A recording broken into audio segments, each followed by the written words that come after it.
Hello दोस्तों, आप सभी का स्वागत है मेरे यूट्यूब चैनल पर।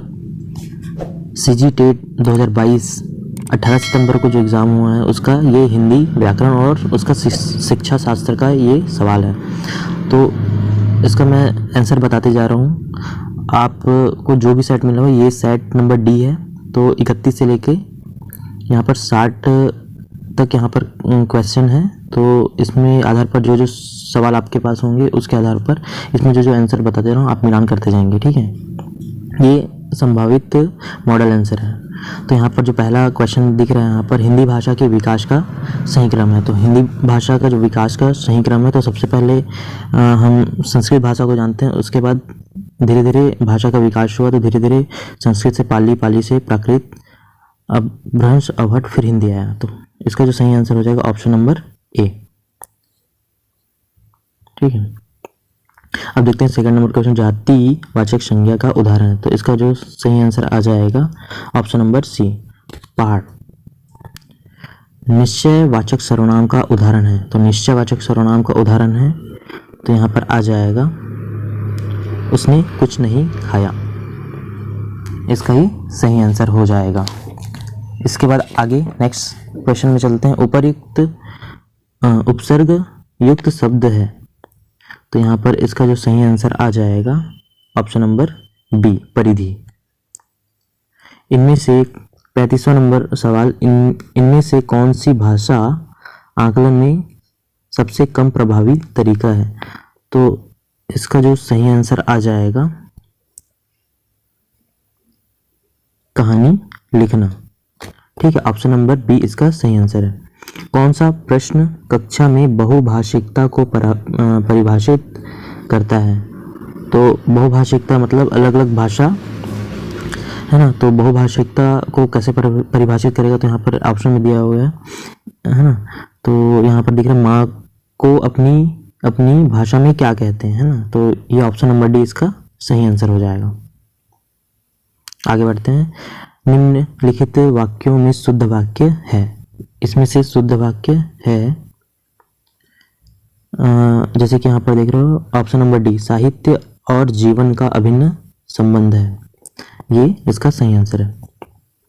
निम्न में से बहुब्रीहि समास युक्त शब्द नहीं है। तो इसका जो सही आंसर आ जाएगा ऑप्शन नंबर डी। निम्नलिखित में से किस वाक्य में सही पदक्रम है। तो इसका जो सही आंसर आ जाएगा ऑप्शन नंबर ए, लड़का पुस्तक पढ़ता है। निम्न में यहाँ पर जो लिखा हुआ है निम्न में से द्विगु समास नहीं है। तो इसका जो सही आंसर हो जाएगा ऑप्शन नंबर डी, चतुर्भुज।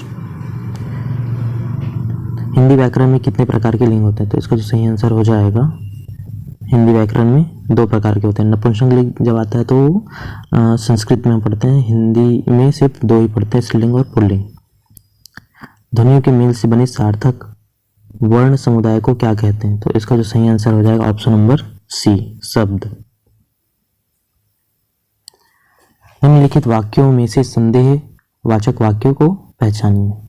तो इसमें से संदेहवाचक वाक्य हो जाएगा उसने खा लिया होगा। तो ऑप्शन नंबर सी इसका सही आंसर होगा। निशाचर का अनेकार्थी शब्द हो सकता है। तो निशाचर मतलब निशा मतलब रात में चरने वाला, मतलब उल्लू, है ना। तो यहाँ पर इसका जो सही आंसर हो जाएगा ए, उल्लू। संज्ञा और सर्वनाम के जिस रूप से वाक्य के अन्य शब्दों के साथ उनका संज्ञा या सर्वनाम का संबंध सूचित हो उसे क्या कहते हैं, है ना। तो यहाँ संज्ञा और सर्वनाम का दोनों को क्या करता है, यहाँ पर अन्य शब्दों के साथ उनका संबंध सूचित होता है। तो यहाँ पर ऑप्शन नंबर बी इसका सही आंसर हो जाएगा, कारक। प्राथमिक स्तर पर भाषा सीखने में भाषा संबंधी कौन सा संसाधन सर्वाधिक महत्वपूर्ण होता है। तो इसका जो सही आंसर आ जाएगा ऑप्शन नंबर बी, बाल साहित्य। भाषा सीखने का प्रथम चरण है। भाषा हम कैसे सीखते हैं, है ना। तो बचपन में हम जब पहले किसी चीज़ को सुनते हैं उसके बाद ही हम उसको बोलने लगते हैं। तो उसका जो आंसर हो जाएगा ऑप्शन नंबर डी, सुनना। जो कम बोलता है को एक शब्द में क्या कहते हैं। तो इसका सही आंसर हो जाएगा ऑप्शन नंबर ए, अल्पभाषी। किस खेत की मूली मुहावरे का प्रयोग निम्न में से किस अर्थ में किया जाता है? तो इसका जो सही आंसर आ जाएगा ऑप्शन नंबर बी, अधिकारहीन। बेफिक्री के लिए निम्न में से किस मुहावरे का प्रयोग किया जाता है? तो इसका जो सही आंसर आ जाएगा घोड़े बेचकर सोना। ऑप्शन नंबर सी इसका सही आंसर है। उतर गई लोई तो क्या करेगा कोई, लोकोक्ति का अर्थ है। तो इसका जो सही आंसर आ जाएगा ऑप्शन नंबर ए, सम्मान नष्ट हो जाने बाद फिर किसकी चिंता। चिरंतन शब्द का विलोम शब्द है। चिरंतन शब्द का विलोम शब्द है। इसका जो ऑप्शन नंबर सी है, नश्वर, इसका जो सही विलोम शब्द है। ठीक है। सामान्यतः बालक ध्वनि को सुनकर प्रतिक्रिया देना प्रारंभ कर देता है। तो इसका जो सही आंसर आएगा ऑप्शन नंबर डी, 6 से 7 माह में। भाषा विकास के प्रमुख चरण क्रमशः हैं। तो इसका जो ऑप्शन नंबर ए है वो सही आंसर है। आंगिक, वाचिक, लिखित या यांत्रिक। कक्षा पहली में पढ़ने वाली गरिमा अक्षर ड वाले शब्दों को गलत तरीके से बोलती है, क्या आप क्या करेंगे, है ना? तो इसका जो सही आंसर आएगा स्वयं ड वाले शब्दों को सहज भाव से उसके समक्ष प्रस्तुत करेंगे और धैर्यपूर्वक बोलने का अभ्यास करेंगे। तो ऑप्शन नंबर डी इसका सही आंसर है। स्त्री का पर्यायवाची शब्द है। स्त्री का पर्यायवाची शब्द होता है वनिता, है ना? ऑप्शन नंबर बी इसका सही आंसर है। कहाँ राजा भोज कहाँ गंगू तेली, लोकोक्ति का अर्थ होता है ना?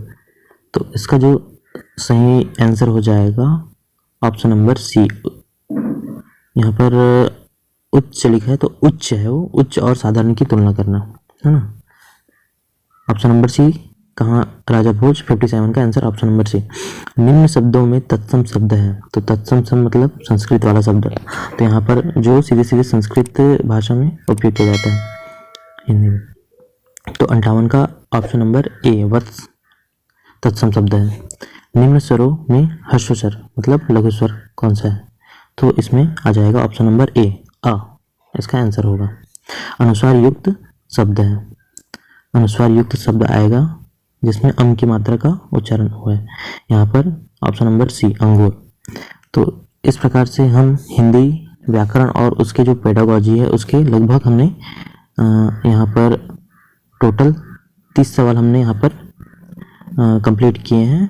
और जैसे पेपर 1 के हमने हिंदी और इससे पहले हमने शिक्षा शास्त्र और ये जो CDP है उसके सवाल को हमने किए हैं। तो इस वीडियो में आपको ये लिंक मिल जाएगा, उसके भी सवाल को आप दे सकते हैं और अपने जो भी सेट आपको मिला हुआ है उसमें आप इसके आंसर को मैच कर सकते हैं। Thank you so much. इसी तरह से आपको मेरा वीडियो अगर अच्छा लगा हो तो आप मेरे वीडियो को लाइक कीजिए और अपने दोस्तों के साथ शेयर कीजिए। Thank you.